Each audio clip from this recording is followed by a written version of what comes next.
Le Sénégal vient de franchir un tournant politique majeur 12 ans après sa création dans une salle de l'université de Dakar.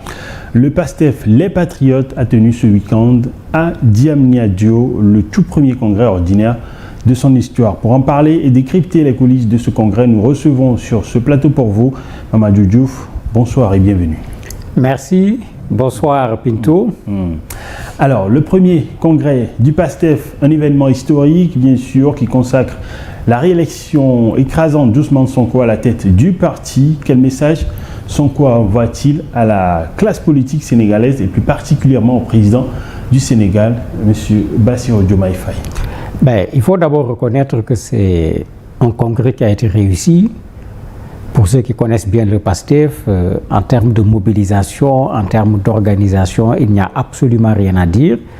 Ils viennent de le démontrer à nouveau par rapport au congrès qui s'est tenu sur des délais même, il faut le dire, relativement courts. Donc, rien de nouveau à la matière. La deuxième chose, le parti a renouvelé le mandat de Ousmane Sonko. Ce n'est également pas une surprise. Bien que ça suscite des interrogations, est-ce qu'on est dans du messianisme comme le disent certains? Ou bien est-ce qu'il ne fallait pas être dans ce qu'on connaît, ce qu'on appelle une démocratie interne dans un parti où tous ceux qui ont la compétence doivent pouvoir compétir pour qu'on choisisse celui qui est le meilleur? Chacun y va de son interprétation en fonction du bord où il se situe. Une chose est sûre, il a été incontestablement réélu comme premier responsable du parti, le PASTEF. Ce congrès se tient quand même à un moment particulier puisque c'est presque immédiatement après le limogeage plutôt du Premier ministre Ousmane Sonko, et ce limogeage faisait apparaître, je ne dirais plus au grand jour, rendait plus évident une crise qui existait au moins entre les deux personnes, le président de la République Bassirou Diomaye Faye et le Premier ministre à l'époque Ousmane Sonko. C'est un peu ça, j'allais dire, le côté noir de ce congrès où deux personnes qui se sont présentées devant les Sénégalais au nom d'un parti, le PASTEF en particulier, puisque c'était plutôt le PASTEF qui était au devant par rapport à la coalition qui allait à l'élection présidentielle. Ces deux hommes se sont séparés. Et cette séparation, elle est vécue de diverses matières. De façon générale, les Sénégalais ont dit ouf. Puisqu'on était là, ils s'entendent pas, il y a crise institutionnelle, il n'y en a pas, il y a des problèmes entre les gens, il n'y en a pas. Ouf, c'est-à-dire ils étaient surpris? Au contraire, aucun Sénégalais n'a été surpris par la séparation. Peut-être la forme de la séparation, mais aucun Sénégalais n'a été surpris par la séparation. C'était une sorte de soulagement dans le pays pour qu'on passe à autre chose. Au lieu de continuer à discuter, ils sont d'accord, ils ne sont pas d'accord. Parce que d'ailleurs, même jusqu'à présent, vous avez des gens qui n'y croient pas, qui disent que c'est de la théâtralisation, ils sont ensemble, c'est un coup pour endormir l'opposition sénégalaise jusqu'aux prochaines élections, pour dire que ce n'est même pas totalement réglé de ce point de vue-là. Donc c'est un peu ce côté qui était un peu gênant au niveau du congrès, et ça s'est senti. Il y a eu beaucoup de flèches lancées au président de la République. Il y a eu des menaces, ça c'est le Sonko. Il n'y aura pas de report des élections locales qu'on attend très prochainement. Il dit que le calendrier doit être respecté. Eux, ils sont prêts, ceux qui ne sont pas prêts, c'est leur problème. Tout le monde sait à qui le message s'adresse de façon extrêmement claire en ce moment. Il y a un peu cet aspect où, dans le Congrès, on a senti, on nous dit, il n'y a pas de combat entre les deux personnes, on nous dit, il n'y a pas de crise sur le plan institutionnel, mais dans les discours, vous lisez parfois la sérénité, on va s'occuper du Sénégal, mais parfois, vous voyez la menace, vous voyez les contraintes qui montrent qu'il n'est pas évident que tout va se dérouler comme on le dit. On peut aller vers des lendemains qui seront incertains pour les Sénégalais, et je trouve ça inadmissible parce que le Sénégal vaut mieux que Sonko, le Sénégal vaut mieux que Diomaye, le Sénégal vaut mieux que les deux réunis. Alors, avant ce congrès, il y avait une soixantaine de mouvements citoyens qui ont décidé de rejoindre le PASTEF. Est-ce que là, une réussite de la transition de ce mouvement devenu un parti politique?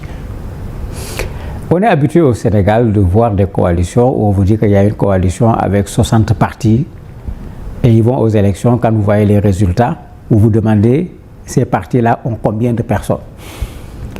Ici, on assiste à la même chose. Vous avez deux partis politiques qui sont connus, qu'on peut dire qu'ils ont de la mobilisation parce qu'ils ont participé à des élections. Mais comme du côté de la coalition Diomaye, où on vous dit on a 300 organisations et autres, l'organisation elle-même, son nom est là, la personne qui représente l'organisation, parfois connue, parfois inconnue. Mais ce n'est pas le nombre ici qui est important. Maître Wade est tombé, il y avait des centaines de mouvements, de partis, d'associations, d'individus qui le soutenaient et ça ne l'a pas empêché de perdre les élections. C'est pas, au Sénégal, tout le monde sait que ce n'est pas le nombre de membres dans une coalition qui fait gagner les élections ou pas. Ça, c'est très clair au Sénégal depuis fort longtemps. Maintenant, ici, c'était une opération de communication sur le plan politique parce que la coalition Diomaye a annoncé depuis longtemps avoir plusieurs centaines de maires qui ont rejoint la coalition, plusieurs dizaines de partis politiques qui ont rejoint la coalition. Pour moi, c'est une réponse à cela pour montrer que le PASTEF également est en train de travailler à son élargissement.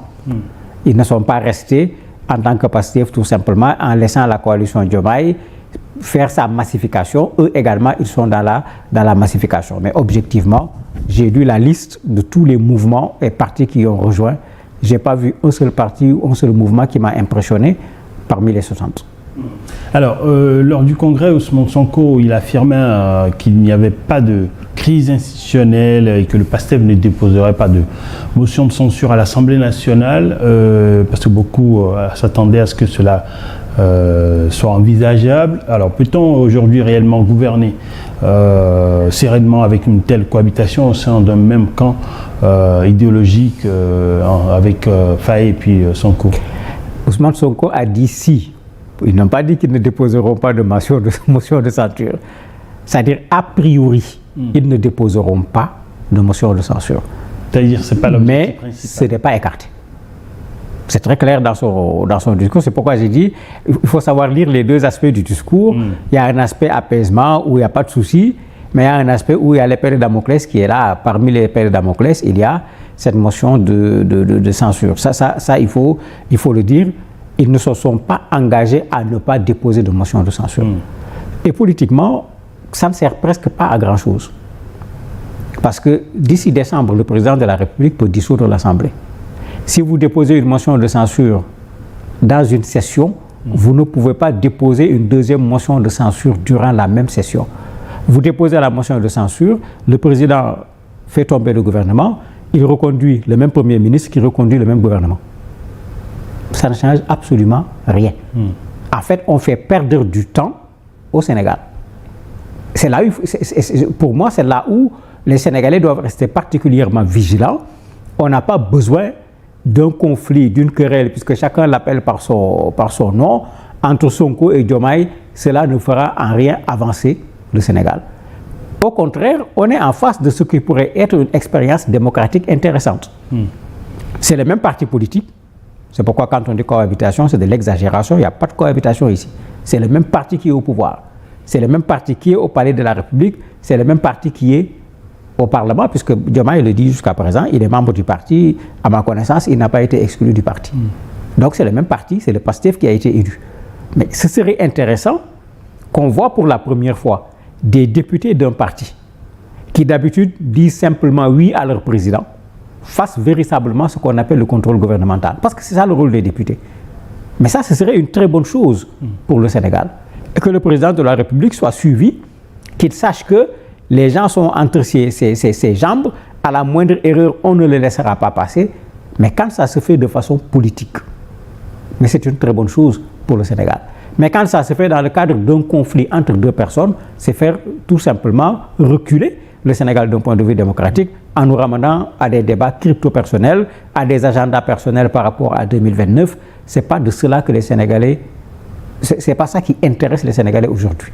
Ce qui intéresse les Sénégalais aujourd'hui, c'est qu'on règle des problèmes auxquels les Sénégalais font incontestablement face et les 2 ans n'ont pas réglé ces problèmes. Alors, vous parlez tout à l'heure du fait que Faye n'est pas exclu du PASTEF. Cela représente en quelque sorte un fait notable, c'est-à-dire qu'aucun ministre issu du PASTEF resté au gouvernement n'a été exclu ou sanctionné par le Congrès également. Donc, comment est-ce que vous expliquez cette indulgence apparente d'Ousmane Sonko? Est-ce qu'on peut parler d'indulgence? Moi, je me dis que c'est de l'intelligence politique. Puisqu'il dit qu'il n'y a pas de crise institutionnelle. Il veut éviter également la crise au niveau du PASTEF. Parce qu'il y a une fracture au niveau du PASTEF. Quel est le niveau de fracture? On ne le connaît pas encore. Puisqu'il y a des membres de PASTEF qui, malgré un communiqué de Ousmane Sonko qui dit aucun membre de PASTEF ne sera dans le gouvernement, communiqué sorti 1 heure avant le gouvernement, ça c'est la méthode Sonko, la pression. Ces gens n'ont pas tenu compte de la pression. Parmi ces ministres, il y a Bala Moussa Dafé qui a démissionné du PASTEF. Et ça veut dire qu'il n'y a pas un souci par rapport au président de la République seulement, il y a un souci également par rapport à des membres du PASTEF. Ouais. De la même manière, d'autres qui étaient du côté du président de la République, comme le responsable, son conseiller sur le plan politique, a démissionné également du camp de Diomaye, de son poste, puisque ce n'était pas la coalition. Il y a une petite crise pour le moment qui est au niveau du PASTEF. Est-ce qu'elle va s'élargir ou pas? Je me dis que l'intelligence du Congrès, c'est de ne pas s'être mis à exclure des gens en essayant de faire passer inaperçu cette crise à l'intérieur du PASTEF. Le deuxième élément, la crise va revenir puisque vous avez des directeurs généraux, des présidents de conseil d'administration, des responsables de sociétés publiques, parapubliques, qui sont du PASTEF. Le parti fait également dans l'intelligence économique et politique. C'est des postes qui permettent au parti de renflouer les caisses, qui permettent d'embaucher des militants des partis. Tout le monde sait que c'est comme ça que ça se passe. Il ne faut pas qu'on nous raconte des histoires. Mais la logique aurait voulu, si on considère que Diomaye n'est plus du PASTEF et qu'il faut le quitter, que les gens le quittent. Mais ici, on a laissé la porte ouverte pour que les gens restent. Et pour le moment, il y a eu quelques démissions sur des dizaines de présidents de conseil d'administration, de directeurs généraux qui sont restés à leur poste. Ça aussi, pour moi, c'est de l'intelligence politique parce que le parti perd. Parce que quand on veut faire de la politique, il faut des moyens. Oui. Si vous avez des gens qui sont des chômeurs, qui n'ont pas de quoi conduire une voiture et mettre du carburant, ils ne peuvent pas descendre à la base pour aller se battre comme on a l'habitude de le dire sur le plan politique. Donc, si le Congrès ne les a pas exclus, il y a également cet aspect, la crise de PASTEF, si petite soit-elle, c'était une façon de ne pas en parler au moment du Congrès, puisque les exclure, c'était une façon de mettre au devant le fait que dans PASTEF, il y a problème. Alors, la réaction de Diomaye Faye, vous la voyez comment par rapport à cette réélection d'Ousmane Sonko? Vous le voyez réagir comment dans les prochains jours ou bien dans les prochaines semaines? Ou comment devrait-il réagir selon vous? Depuis que la crise a commencé, il a rarement réagi en ciblant directement Ousmane Sonko. Genre émotionnellement.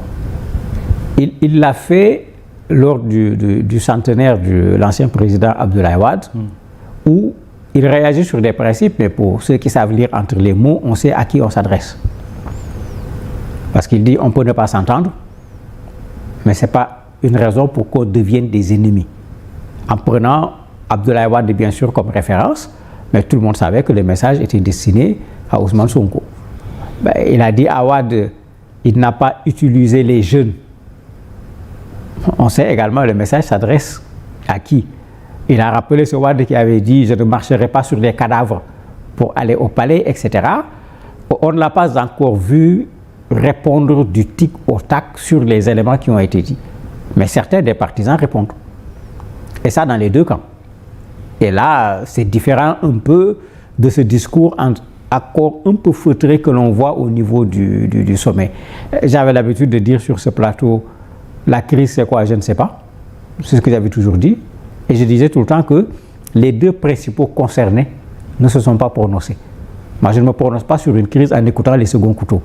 Aujourd'hui, Ousmane Sonko a dit beaucoup de choses. Moi, j'attends les réponses du président de la République. En ce moment, on pourra comparer ce que l'un dit par rapport à ce que l'autre dit, mais le président n'a pas encore répondu sur un certain nombre d'aspects où il a été interpellé par le Premier ministre. Et donc, vous pensez que voilà, il ne va pas quitter le PASTEF? Ben, il ne va pas quitter, c'est ce qu'il a dit. Aujourd'hui, on se demande s'il a le choix. C'est ce qu'il a dit. Politiquement. C'est ce qu'il a dit et c'est ce qu'il a répété plusieurs fois. Il en était même arrivé à rappeler aux gens qu'attendez, il n'est pas un membre sympathisant qui se trouve derrière PASTEF. Il a rappelé ce que lui-même il a fait dans PASTEF pour rappeler son ancrage au niveau de PASTEF. Maintenant, lui également, il est dans de la politique. Et c'est ça qui dérange. Moi, c'est ça qui me dérange personnellement. Vous avez un Sénégal en difficulté, vous avez un Sénégal endetté, vous avez fait des promesses aux Sénégalais parmi lesquelles sortir du franc CFA. Vous ne l'avez pas fait. Mais quand vous n'êtes pas capable déjà de réaliser, quand je dis vous, c'est les deux. Parce que moi, je ne rentre pas dans ce débat de qui a raison, qui n'a pas raison. C'est les deux, c'est le PASTEF en tant que parti. Ils n'ont pas été capables de montrer aux Sénégalais la rupture dont on avait parlé, qui n'avait pas seulement mobilisé des Sénégalais, qui avait créé même une énorme sympathie au niveau d'un certain nombre des peuples en Afrique de façon générale. Mais non seulement vous ne faites pas ce que vous avez promis, mais après vous nous amenez une querelle d'ambition personnelle de qui va être président ou pas. Moi, comme je le dis tout le temps, je fais confiance aux Sénégalais. Le silence des Sénégalais, il ne faut pas le confondre avec autre chose. Très souvent, c'est un silence de lassitude, mais c'est un silence d'attente. Ils attendent les gens au tournant, ils l'ont fait, et le peuple a toujours montré plus de maturité que les partis politiques au niveau du Sénégal. En gros, le prochain scrutin sera une censure. Bien sûr, le prochain scrutin sera le premier test réel. Parce que jusqu'à présent, c'est Sonko et ses partisans qui parlent. C'est Diomaye et sa coalition qui parlent. Ce n'est pas les Sénégalais qui parlent.